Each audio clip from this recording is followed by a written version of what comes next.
எல்லாத்துக்கும் வணக்கம். இப்போ பாருங்கள், நம்ம தேங்காயோட குவாலிட்டியை வந்து பிரித்து எடுத்துகிட்ருக்கேங்க. பார்த்திங்கன்னா இந்த அளவுக்கு குவாலிட்டி சல்பர் கலக்காத கெமிக்கல் ஆட் பண்ணாத காய்.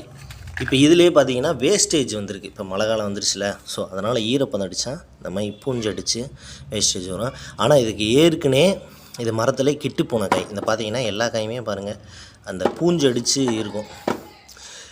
இப்போ இதை நான் போட்டு எண்ணாடி கொடுத்துடலாம், எனக்கு 10 ரூபா லாபம் தான். ஆனால் இதை நான் ஆட்டினேன்னா உடம்புக்கு கேடு, ப்ளஸ் இதில் கெமிக்கல் ஆட் பண்ணேன்னா அது 2 டபுள் மடங்கு கேடு. ஸோ இந்த மாதிரி நம்ம எண்ணாட்டி கொடுக்கக்கூடாது. நம்ம பண்ணுறது நயமான முறையில், சுத்தமான முறையில் இந்த மாதிரி தேங்காயை போட்டு நம்ம எண்ணாட்டி நம்ம கஸ்டமருக்கு கொடுக்கணும் அப்படின்றதாங்க நம்மளோட நோக்கம். ப்ளஸ் இந்த தேங்காயை நம்ம என்ன பண்ணுவோம்னா மண்ணில் தூக்கி போட்டுருவோம். ஒன்று மண் சாப்பிடும், இல்லை எறும்பு சாப்பிடும், இல்லை ஏதாவது ஒன்று சாப்பிடும். ஏன்னா இது ஏற்கனவே கெட்டு போன பொருள். இதை வந்து நம்ம ஆட் பண்ணக்கூடாது. சுத்தமான என்ன வேணுமா ஜேகே ஆயில் வாங்க. நன்றி.